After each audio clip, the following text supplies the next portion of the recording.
ravie de vous retrouver à cette édition d'Art en Plus, la première de cette année 2015, riche en sculpture et en cinéma. Ne bougez surtout pas pour découvrir Moussa Sen Amsa en train de faire son cinéma ou encore Marc Montaret avec ses sculptures splendides. A tout de suite. Dans les biennales, les expositions ou encore les vernissages, on parle toujours de l'artiste, mais on oublie tous ceux qui travaillent pour la mise en place de ces événements. Aujourd'hui, on va découvrir la scénographie avec Khalifa Babacar Dieng, qui est scénographe et qui a œuvré pour la réussite de la Biennale 2014. On regarde.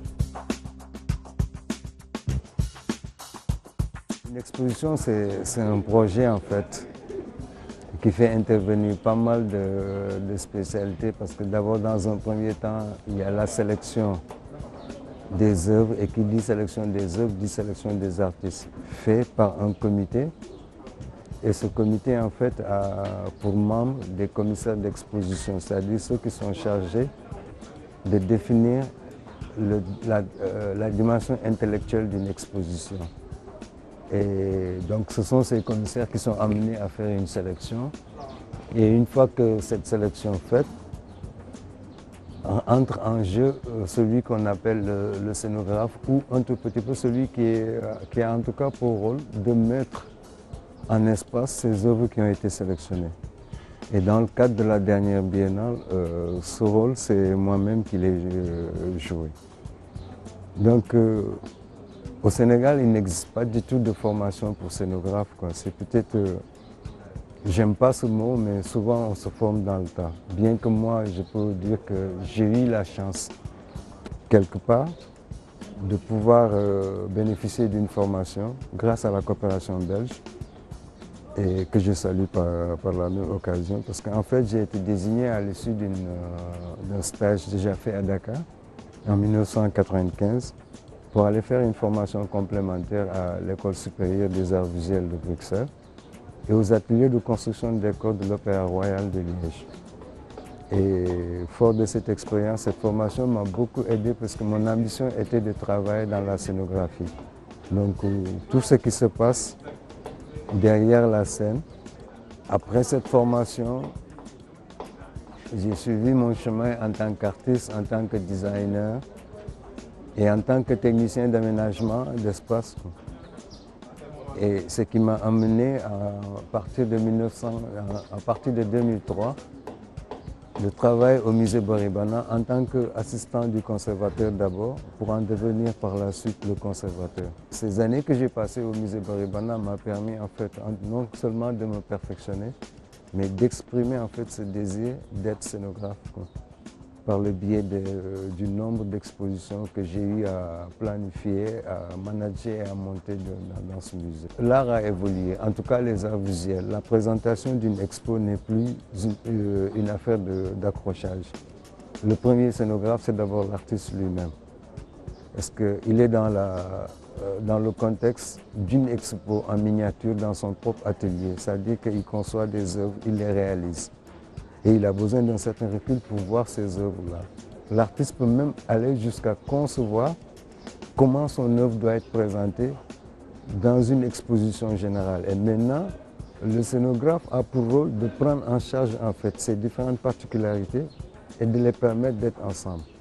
Parce que ce n'est pas évident, tout le monde sait qu'une œuvre d'art n'exprime rien d'autre que la subjectivité de celui qui en est le maître d'œuvre. Maintenant, scénographe comme métier au Sénégal, c'est pas évident parce que la formation n'existe toujours pas. Bon, n'importe qui se permet, je ne me considère pas comme étant le dépositaire de la scénographie, je n'en ai nullement la prétention, mais malheureusement, on se rend compte qu'au-delà de l'art même, dans beaucoup de domaines, il y a toujours un abus. Quant à l'utilisation de certains termes, le terme directeur par exemple, on en joue tellement dans ce pays que moi ça me fait même peur.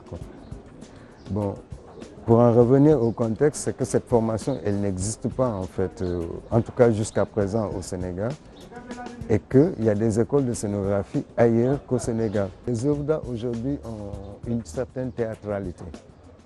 Et le scénographe, c'est celui qui essaie de rendre cette théâtralité possible en fait. Maintenant, c'est vrai qu'après une formation à l'école des beaux-arts, on peut toujours aller faire une formation complémentaire de scénographe ailleurs. Au Sénégal, qui nous concerne, la particularité, c'est que c'est la Biennale de Dakar tous les 2 ans. Mais entre les 2 ans, il se passe énormément, beaucoup de manifestations artistiques. Ou même, des fois, en fait, la particularité de l'espace ne nécessite pas souvent l'intervention d'un scénographe spécialisé, soit par les dimensions de l'espace ou par les médiums qui ont l'habitude d'être montrés, en tout cas dans ces espaces. Si je prends le cas qui m'est le plus familier, le musée Boribana est tellement bien fait qu'il suffit d'un tout petit peu de bon sens pour pouvoir y monter beaucoup de belles expositions. Maintenant, il y a toujours ce qu'on appelle le feeling personnel et peut-être l'expérience qu'on a acquis durant un certain temps qui te pousse à présenter d'une certaine manière plutôt que d'une autre manière.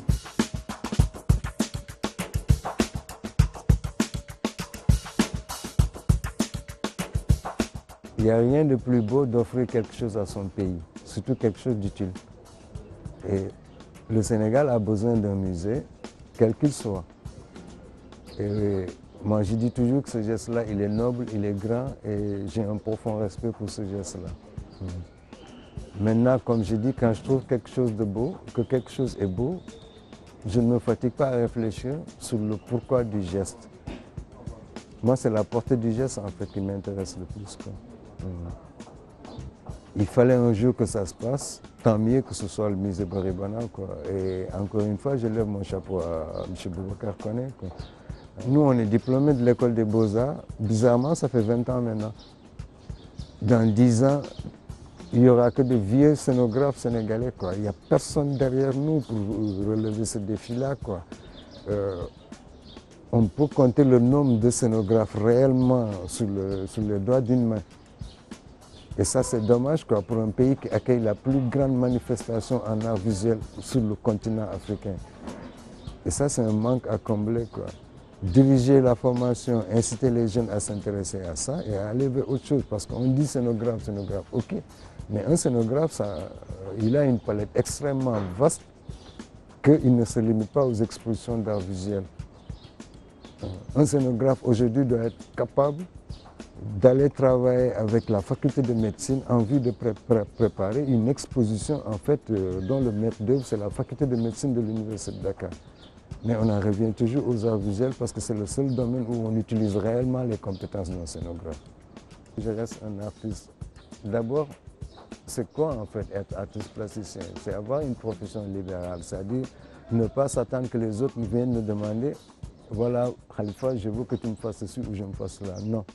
Justement, c'est à moi d'avoir des projets artistiques et d'essayer d'adhérer les autres à mon projet artistique, c'est-à-dire de le rendre attrayant. Et je crois que ça, c'est mon défi de tous les jours. Et en tant que scénographe,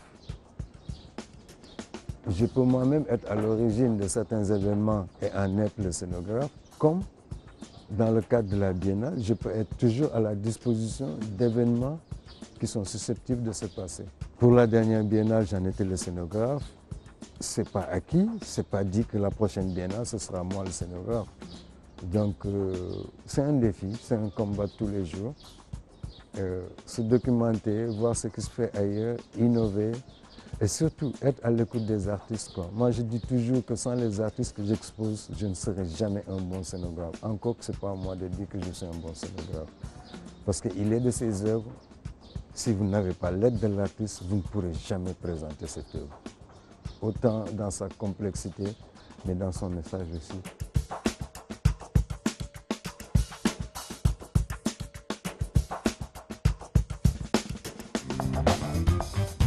Dans l'art visuel, les œuvres reflètent généralement la personnalité de l'artiste. Marc Montaret, avec sa générosité, veut permettre à la communauté de vivre dans la convivialité et aussi aux enfants de s'amuser en s'appropriant de la sculpture contemporaine. Je vous laisse découvrir cet artiste dans son espace magnifique. On regarde. Pratique artistique, c'est quelque chose qui vient de l'enfance. c'est pas quelque chose qu'on détermine ou qu'on veut faire ou qui est décidé. Je crois qu'on a ça en nous, on l'a un peu tous en nous, et puis il y a des gens qui le travaillent plus que d'autres. Et moi, au fil des ans, de bébé à un petit peu plus grand, j'ai toujours dessiné, bricolé, j'ai toujours eu cette petite fibre en moi. Et puis en arrivant au Sénégal, j'ai décidé de vraiment le faire professionnellement et de l'exploiter au maximum. Ma pratique, elle a évolué au fil du temps. Et donc j'ai travaillé énormément sur la statuaire ouest-africaine, sur le masque, sur des choses assez précises. Et là, depuis quelques temps, me vient l'envie justement de m'éloigner du sujet, d'essayer de faire des choses qui soient moins précises et de laisser au spectateur ou à la personne qui va aller dessus son imaginaire libre d'en faire ce qu'il a envie d'en faire. Et donc de moins imposer les choses, mais de plus laisser les gens imaginer qu'est-ce que ça pourrait être. À partir du moment où c'est dehors, ça ne m'appartient plus. Donc à chacun de critiquer, d'en rigoler, de s'extasier pour certains. La palette des sentiments est vaste et tant mieux, quoi. Il y a pas de, on ne doit pas imposer justement les choses aux gens. C'est à chacun de le vivre à sa manière. C'est des sculptures en fibre de verre et résine polyester. Ça nous permet d'avoir des sculptures monumentales mais avec une bonne résistance. Et puis ensuite, pour la finition, là va venir le travail de peinture et de décoration. Là, on est encore au stade juste avant peinture.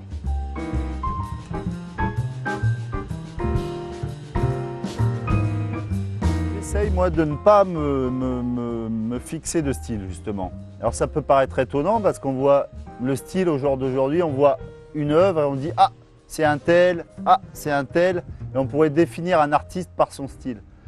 Moi, il me semble qu'un des grands plaisirs de notre travail, c'est d'avoir une totale liberté et de pouvoir changer justement à tout moment d'inspiration et de style. Pendant un an, je vais travailler de cette manière, sur ce sujet-là. L'année d'après, j'ai envie de changer, je fais autre chose.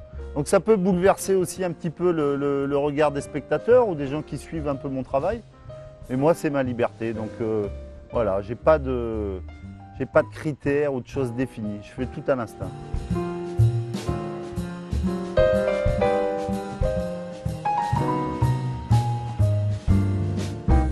C'est-à-dire que l'exposition est arrivée pile au moment où j'étais en train d'amorcer une réflexion vraiment importante sur la manière de faire mon travail.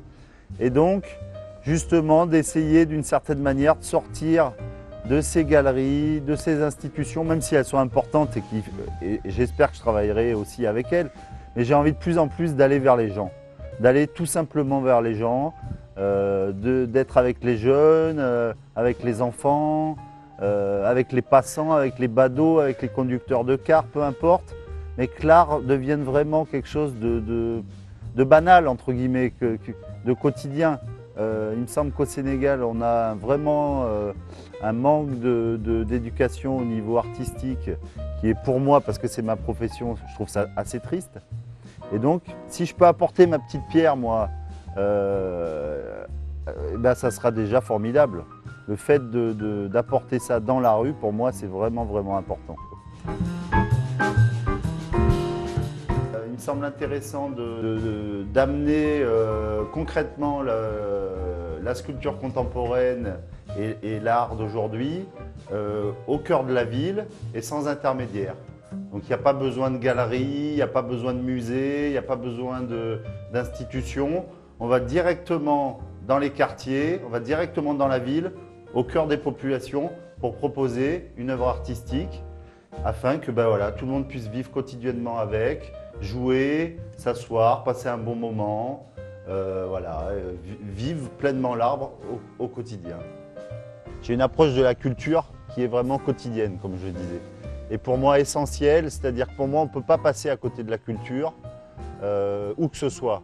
Je veux dire que ce soit au Danemark, en France, en Europe, aux États-Unis ou en Afrique.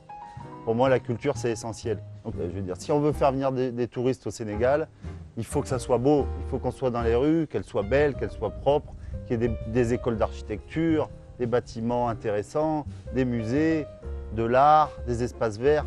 Donc, il me semble toujours un peu triste d'entendre des gens qui veulent faire quelque chose pour leur pays, mais à contrario, ne font rien justement pour les artistes et en règle générale pour la culture en général. Le cinéma à présent. Nous nous sommes introduits dans le tournage de la série C'est la vie, une série réalisée par Moussa Sen Absa qui sera bientôt sur vos petits écrans. Qu'est-ce que vous découvrez dans cette série? Voici quelques aperçus. Alors, 7-17 sur 4 premières caméras A et B. Merci. Cadré. Action. Bonjour, mesdames. Je ne veux plus que tu me touches, ni que tu t'occupes de moi. Ah, ça, moi de même. Ok. Ok, on la reprend aussitôt. On est dans une production, donc c'est la raison pour laquelle je parle doucement. Parce que je risque de déranger le son. Voilà. Ici, nous avons stocké tous les costumes des comédiens qui sont là, qui sont rangés par personnage. Donc, regardez, vous avez tout ça. Tout. On range tout ce qui est chaussures, sacs et tout pour les comédiens. C'est la chef maquilleuse. Donc je vous laisse, elle est là. Elle va vous expliquer ce qui se passe. Je suis la chef maquilleuse coiffeuse de la série C'est la vie. Là, on est dans le HMC, c'est la partie maquillage et la partie coiffure. Voici mon assistante, Marem.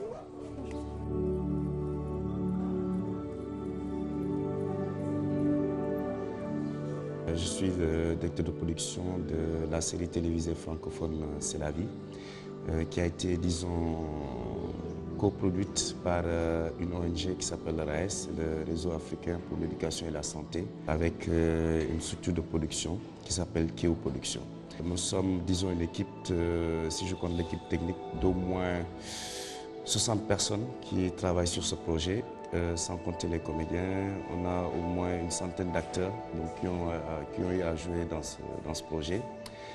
Cette série est composée pour la première saison de 26 épisodes de 26 minutes. Nous avons démarré le tournage depuis le 2 octobre et nous finirons normalement en fin février. C'est une production internationale panafricaine, si je peux le dire ainsi, parce que ça sera diffusé sur télé et qui diffuse à travers le monde. C'est une série qui, disons, vise à sensibiliser sur les questions liées à la santé de la mère et de l'enfant. Donc c'est l'objectif final. Voilà, en gros, c'est la vie.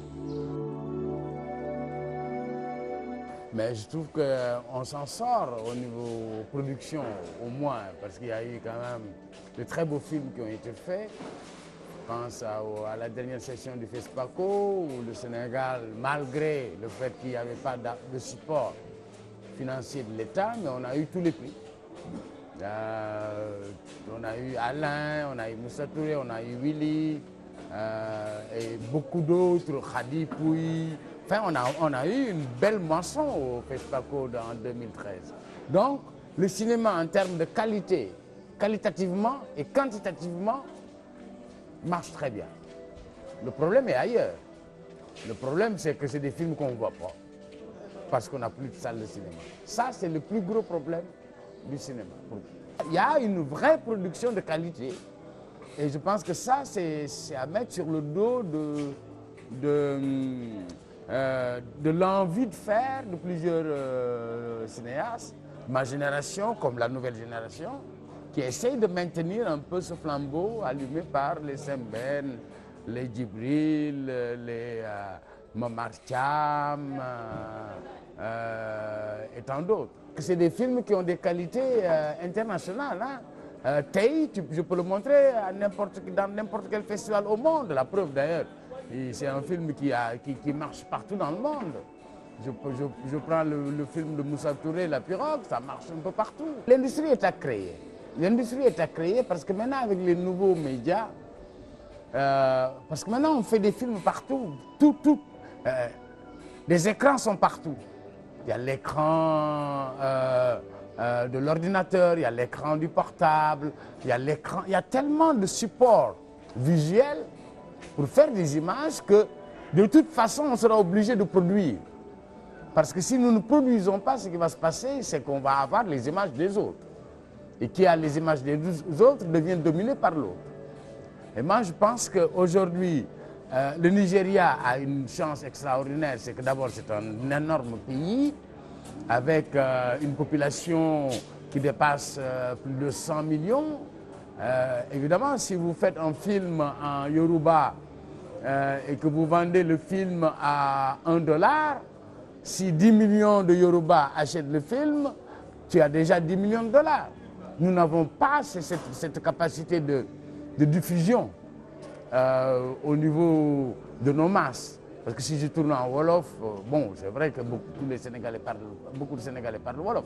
Mais n'empêche qu'on a quand même le grand handicap qui est la diffusion. Les écrans ne sont plus là. Et s'il n'y a pas d'écran, je vous donne un exemple. La France vient de passer la barre des 200 millions d'entrées en 2014. 200 millions de personnes sont parties dans l'année 2014 voir un film. Mais 200 millions de personnes, c'est une grosse entrée d'argent. Et nous, pendant que les autres supportent leur cinéma, nous, on a détruit nos cinémas. Et malheureusement, ce qui va se passer, l'autre fait annexe, c'est que quand on n'a pas le cinéma, on a autre chose. On a autre chose de moindre qualité. Maintenant, on a la lutte. Maintenant, on a la musique. Maintenant, on a la danse. Mais qu'est-ce qui apporte une soupape, un complément d'âme à un peuple? Le cinéma en fait partie. Et ce cinéma-là, malheureusement, on l'a complètement détruit. Et malgré tous les noms que je viens de vous citer, malgré tous les efforts que les cinéastes font, qui sont reconnus sur le plan international, partout dans le monde, quand vous parlez du Sénégal, on te parle du cinéma sénégalais, on te parle de Sembène Ousmane, on te parle de Djibril Diop Mambéty, mais partout dans le monde. Et j'ai toujours honte de dire, quand des amis étrangers arrivent, on va aller au cinéma et que je leur dis, il n'y a pas de cinéma.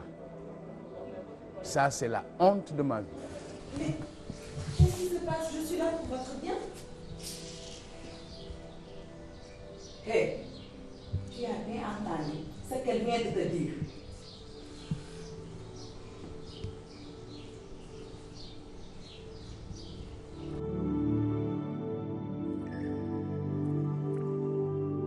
Ils vont découvrir des histoires bien de chez nous. Ils vont découvrir une palette d'acteurs et d'actrices redoutables, mais vraiment magnifiques. Vous avez eu un aperçu. Ils vont découvrir une histoire qui est un peu une monographie de nos sociétés, de nos tares, mais aussi de nos espoirs.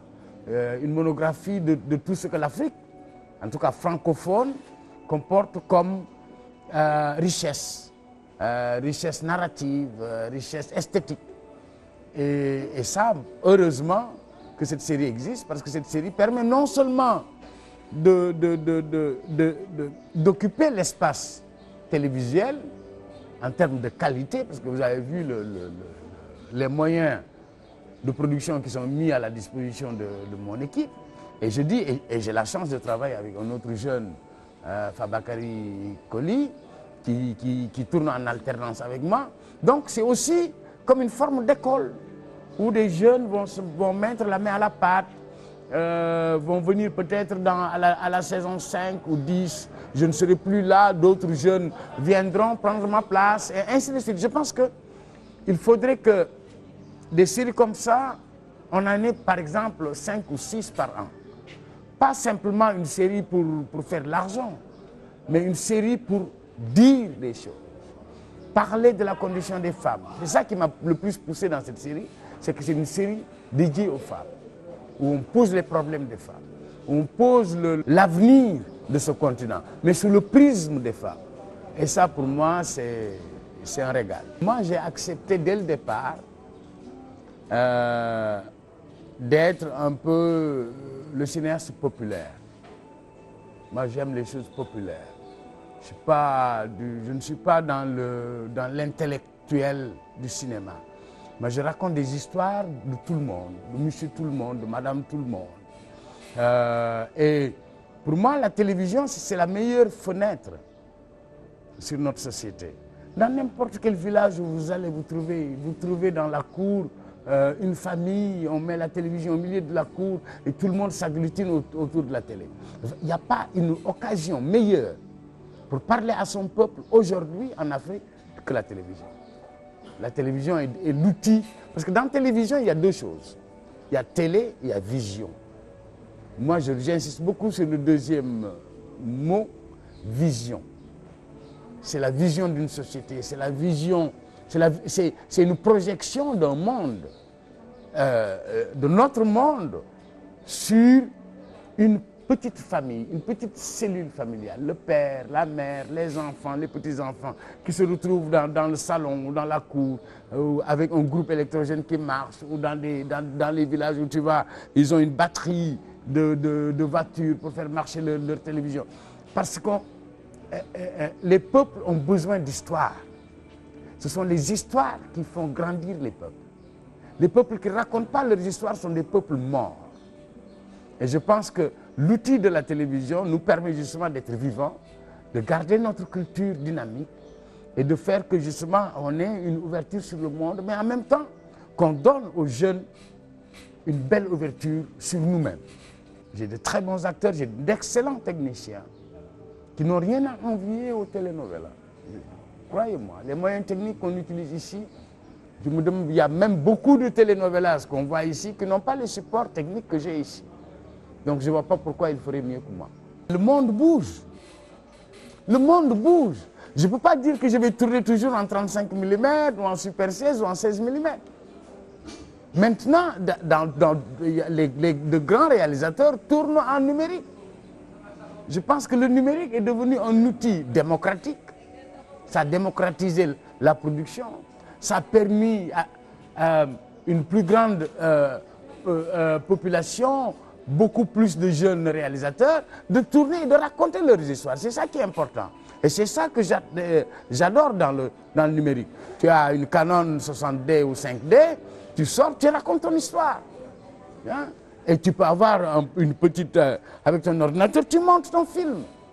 Donc c'est devenu démocratique, c'est devenu accessible, c'est devenu plus facile.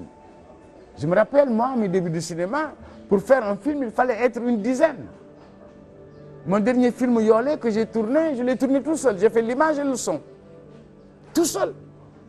Donc c'est aussi un gain de liberté extraordinaire. On n'est plus libre. Le numérique apporte la liberté, apporte la démocratie, apporte l'accessibilité et la proximité. C'est-à-dire on peut être proche de tout le monde. Je peux sortir, tourner là et puis venir, brancher ça devant une télé, m'asseoir en famille et montrer ça. Avant, il fallait aller au labo, attendre peut-être une semaine.